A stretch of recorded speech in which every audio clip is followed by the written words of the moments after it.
Struggling with perfectionism can be one of the most crippling things that we face in our recovery. A world that says, get it just right, make it right, do it right. And the woulda, coulda, shouldas that creep in that space can be crippling and keep us from living out God's plan for our life. Today, we're going to talk about perfectionism.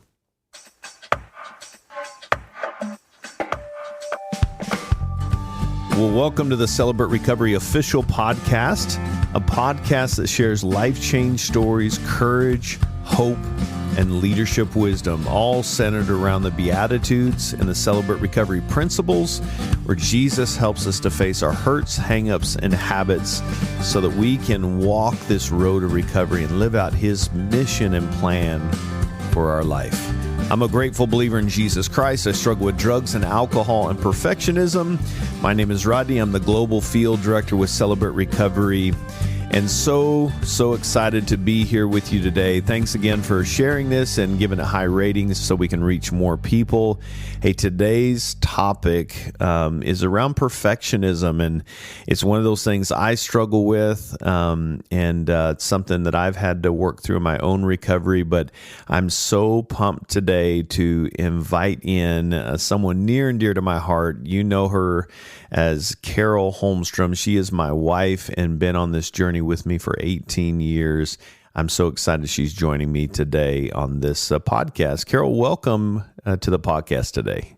Thank you. Why don't you introduce yourself and we'll jump into a conversation. Sure. I'm a grateful believer in Jesus, and I struggle with control, perfectionism, and depression. And my name is Carol. Hey, Carol. And Carol is my wife, and we've been doing ministry, for those listening, maybe for the first time. We've been working in ministry for 18 years together here at Celebrate Recovery at Fellowship Bible Church Rogers, Celebrate Recovery. And so, Carol, we've talked about this perfectionistic bug that can kind of bite us and kind of get stuck in this. You know, we say it all the time with our leaders to not get stuck in the mindset of being perfect. God doesn't want us to strive for perfection.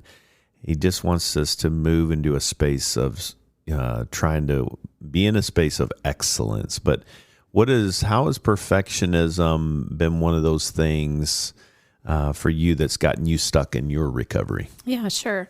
So I think just as a backstory, just my entire life, I've struggled with it, but it really wasn't until recovery, and I was kind of faced with some, other people even that I bumped up against that struggled with that I really came to realize that this is a real problem in my life, and just the way that it had affected just all things in my life, whether that was as a mother, as a wife, as, an employee, and all those things. And so it's definitely played itself out in many ways. But I think one of the biggest ways that I've seen it play itself out is just through my struggles with control. Yeah. So control, that's interesting because that is a common thread through perfectionism. We become very rigid, even with it kind of starts with ourself. We're rigid with ourself. We get stuck in this mindset of woulda, coulda, shoulda. When we make a mistake, the message, and that's one of my struggles too, is the message that we take in is you are a failure. And that's not really what God's design is there. So I love that you said that. So that rigidity within myself, trying to control myself, begins to bleed out on other people and trying to control other people. Yeah, absolutely. And I think even too, just from the standpoint of, I'm a very type A personality. I'm very task oriented and all those things. And so that rigidity that you talked about is so tied into all of that. And so, being able to control situations means that I can control the outcome, and I can control how people see me because I am the one who did this. And that's so got tied into my identity. Who I was as a person is very much tied to what I did and how well I did it. Yeah. So what would that look like practically then for your life when things, because we are broken people and we're going to make mistakes, when things that you were trying to maintain perfection to keep your hands around to make sure that they didn't fall apart, when things would, just even the most practical things would seemingly fall apart, how did your heart respond to that? What that look like? Yeah. So the first time that I think I really came face to face with understanding that this is a problem was we were pretty new in the recovery process. We probably had been working with and Celebrate Recovery and walking through our own recovery journey, you and I together for a year or so, maybe at this point. At our Friday night Celebrate Recovery meeting, I was the one who was helping out and being responsible for making sure that everything on the screen was up, all those things. And one night in particular, I had a guy come up to me afterwards who later I found out also struggled with perfectionism. So it was a great combination for us to kind of butt heads in this. But, he just said to me, there was an extra space on that, principle tonight, before the period or whatever. And he made some comment to me like, it drives me crazy when people can't get things right or something around that. Yeah. And it completely spun me out. I physically went and hid for a while because it just spun me out so badly. And I just kept replaying over and over in my head, oh, I should have looked at it again. I should have done this. And I've let everybody down and I'm such a failure, and it was such a tiny thing that completely spun me out. And what I learned in that is that I did physically shut off in those scenarios. And I had done it for a long time. I just hadn't realized that's what was going on pre-recovery. But I also very much emotionally shut down. And so when I had those things that would happen that would kind of spin me out, I could keep it together physically a lot of times, but emotionally I would just completely shut down, so I didn't have to deal with what was happening in my heart. Wow, that's a hard picture. It makes my heart sad just knowing, and that took you to kind of a wobbly place that if I didn't get it just perfect, then that must say something about me. And those shame messages kind of kick in, and how many people struggle with that, right? And we can kind of be guilty of that, and that really speaks to, this gentleman. I mean, he wasn't trying to hurt you, but just that rigidity inside himself, how that can create disconnection with people closest to us. Because I'm rigid with myself, I become rigid with you, and it created a disconnection. So in that space, that shame just kind of took you away, and maybe I just need to be away from people and face this on my own. Yeah, absolutely. And even trying to control my own emotions in that, and trying to convince myself that, this is not a big deal. Why are you acting like this? And just trying to not really wanting to answer that question for myself of why am I doing it, but just like, get yourself together and let's move on. And that was very much a go-to and maybe even a survival mechanism, at some point that I developed. But definitely a very unhealthy practice for me. Yeah. So that kind of that overriding message, I'm a failure and never enough. I'm never enough kind of a mindset. Is that kind of what you're saying? You'd kind of slip into that? Yeah, absolutely. And I think, no one is harder on me than myself. Yeah. So even when a statement like that may be made to me, it's still, I don't know that I necessarily hold that person responsible for the hurt. It's like, I'm beating myself up so much that, no one can do it worse. No one can beat me up more than I can. Yeah. And it's almost this, a self-punishment kind of thing, because I should have done this.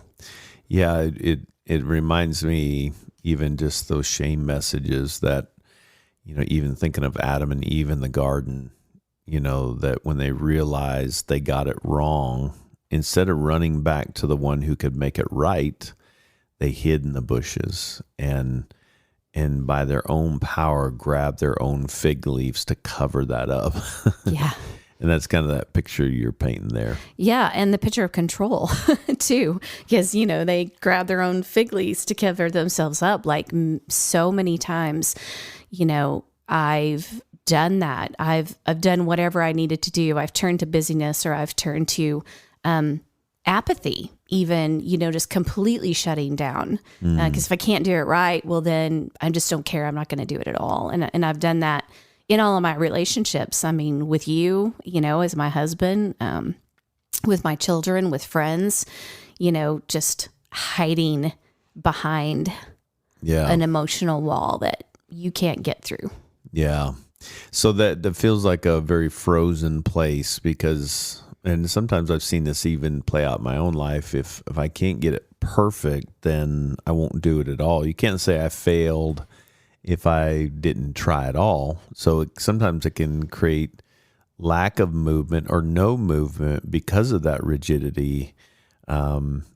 I might be prevented from living out some things that could potentially be a really fulfilling space for me, bring some blessing. Yeah, sure. Those spaces of where you feel like, or I have felt like, yeah, I need to take a step out and I need to, try this or that, just knowing that, God's like, come on, you can do this. I want you to try this, but just being so scared and not wanting to go there because I'm afraid I can't do it right.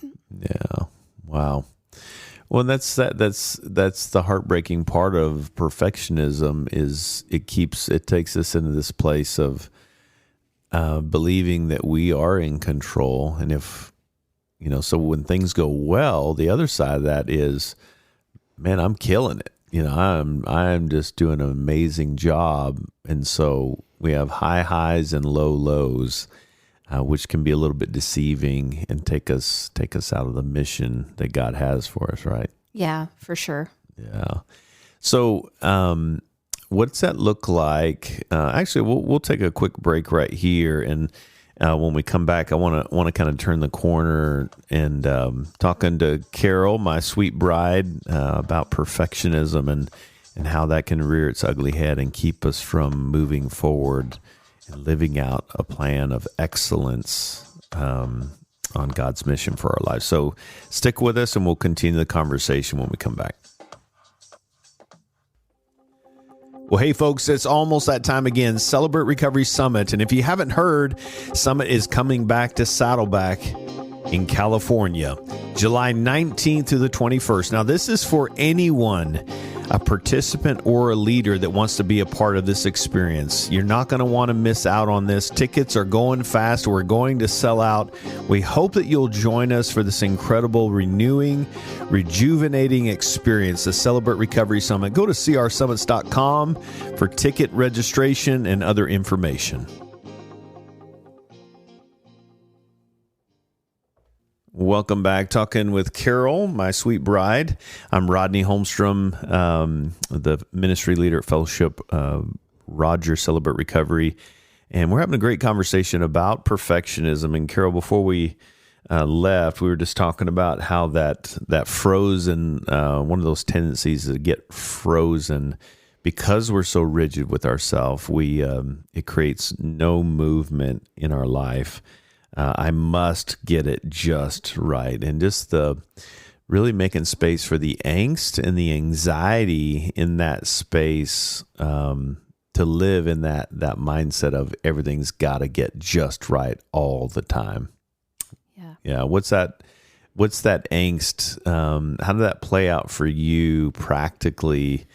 And when was the kind of the turning point of, gosh, I need to face this? Because it can be a little bit disheartening to say, well, this is what I struggle with, and man, I hope it just doesn't get any worse. And maybe I just learned to live with this in a way. But at what point did that kind of start turning the corner that maybe I need to address this? Yeah, sure. Well, I shared just a little earlier just about a particular story where it first kind of came to light of where I struggle with this. And so, we talk about in recovery all the time that every time we do a step study group, we're just continually peeling back that onion, or, every time we attend a Friday night meeting, go to open share or whatever, just God is continually working on us, because obviously we will never be perfect.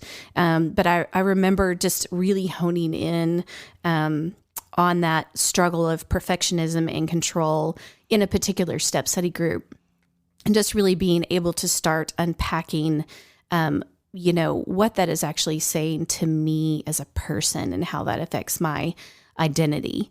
And so I think that's kind of where that first started, just to dig into why do I believe these things about myself, and getting to the root cause of those. But then being able just to really start to trust the Lord, that when I, feel this way about something I feel like I failed in, like what the Lord is really saying to me about who I am. And just really drawing on some of those tools that I was learning in recovery of surrendering it and being able to lean into it and not hide it and not run from it, but press into why I'm feeling that way. And that started to be a turning point for me personally. Yeah. Yeah, because that frozen perfectionistic mindset, this is just the way it is. There's no movement at all. We're talking about just getting frozen. So we're stuck in this fixed mindset. But in a place of recovery, maybe you can unpack this a little bit, just kind of a moving into a growing mindset that, hey, something went wrong, but it's not an identity piece. God, I need your help with this, inviting God and other people into that, but not making it an identity piece, but using it as a way to move forward in a healthy way, to grow and mature in that space. Sure. Yeah. I think too, just from the standpoint of things, there's a lot of common or popular things out right now that, personality test, and you're a this or a that. And I think those can be helpful to a point, but I do think for me, even personally, just kind of being stuck in, oh, well, this is my personality. Just like you said, well, this is how I am. God has gifted me with certain things. And maybe the perfectionist side, maybe there's some things about that aren't terrible. Yeah. The Lord has made me a certain way, and at what point do I become okay with that and start to see those in a healthy way as a strength and be able to live those out in a healthy way, and it actually can become a strength. Yeah. Instead of it turning to the place of like, this is going to spin me out because I didn't do it perfect. Well, God has gifted all of us with certain things that we are good at. And so we have a common friend, you and I, Rodney, that has said many times that perfectionism and excellence are very different. Obviously perfectionism is about being perfect, but excellence is just doing the best you can with what you've been given. Right. And so that mindset of like, the Lord has gifted me with certain things that I'm good at, and there are things that I'm not good at. So how do I learn into those things that He has gifted me in positive ways and use them as strengths and start to see them as strengths and live out in a healthy way in those, to where it doesn't identify who I am, but I'm able to use some of those things. And that's been good things that I've just processed with even you or, a couple of trusted friends, and especially just with the Lord. I remember one story in particular. This was a couple of years ago. But Rodney, you were really going through some health issues. And this is more tied to the control side of the perfectionism. But I felt pretty helpless. And I remember it was in the middle of COVID, and we were at the emergency room, and they let me stay with you in the emergency room, but then they were going to admit you that night and do a heart procedure the next day.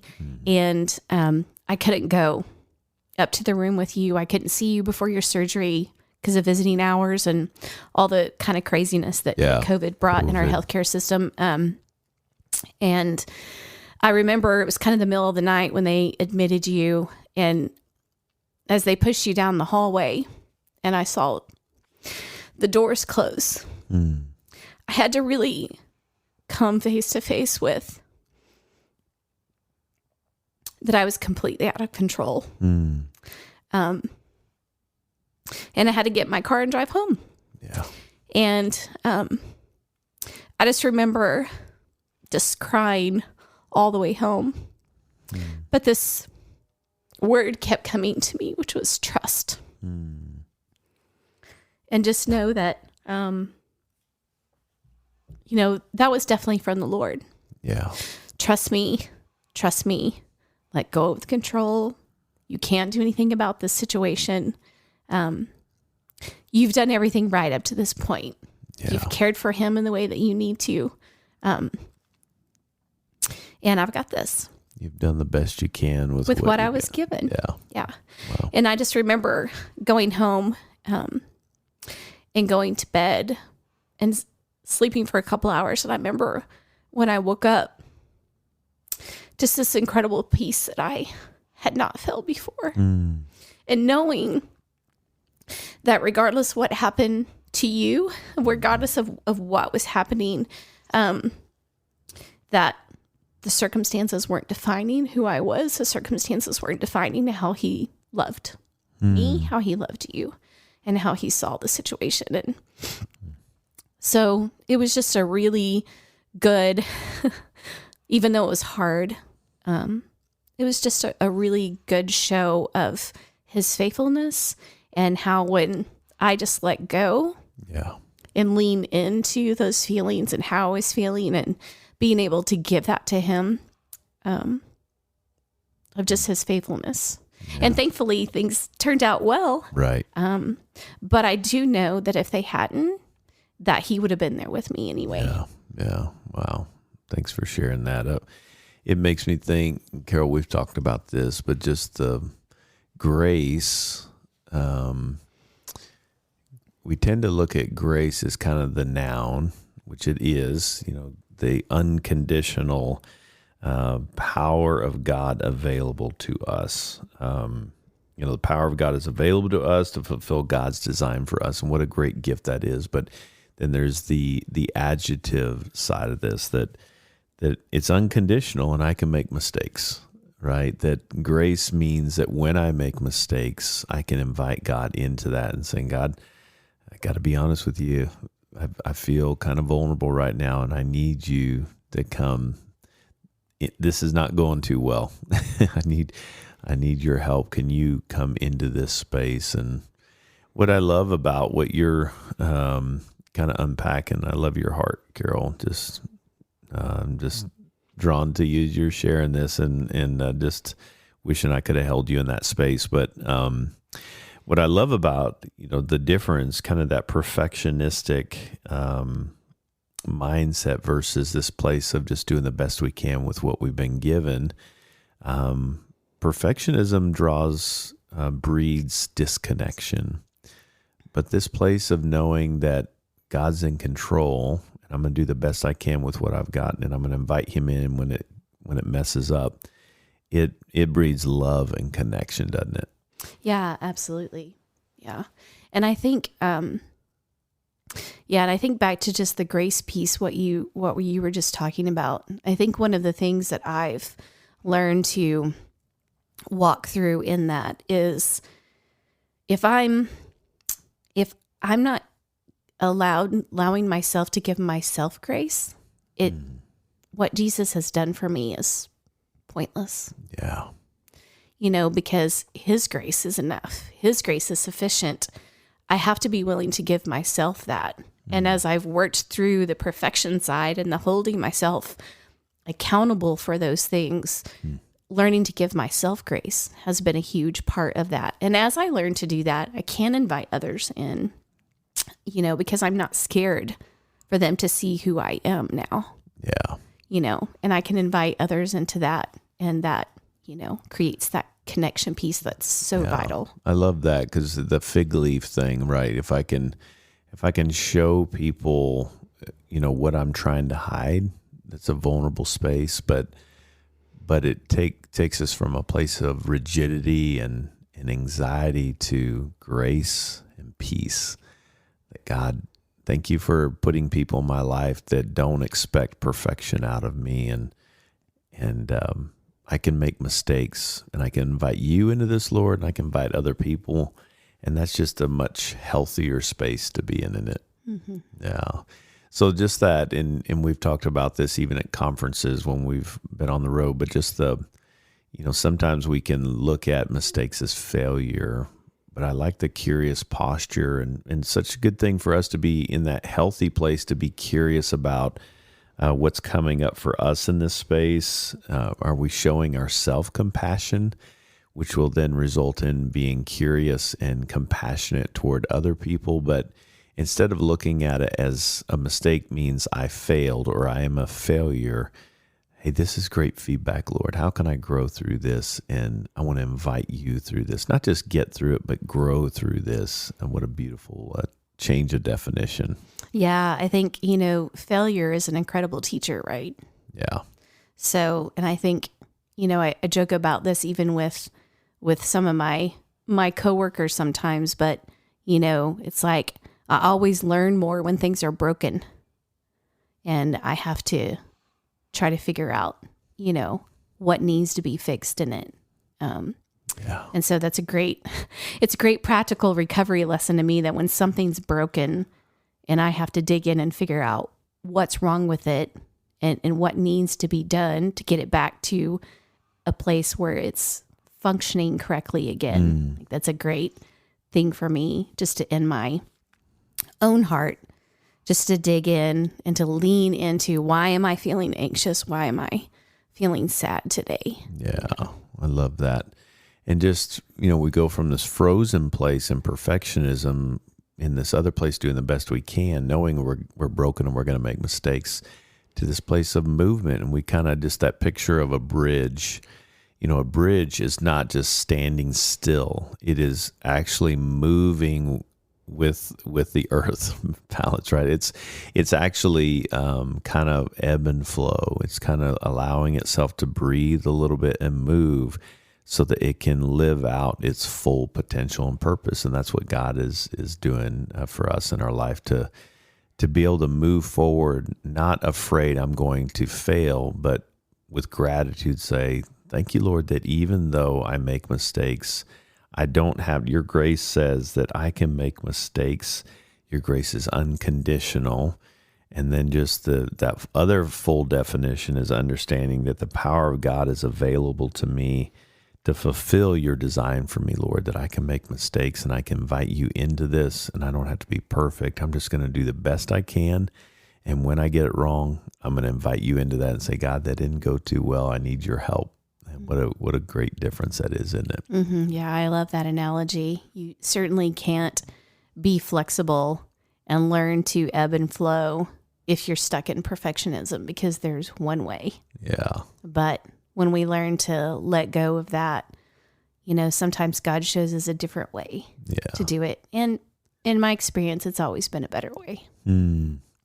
So wrapping up here, Carol, and I could talk for hours on this with you, but what do you say to somebody that's in the middle of that? They're kind of in that same space that you were describing with the one that had to go hide in the closet kind of thing, right? What do you say to that person that's struggling with trying to get it just perfect all the time?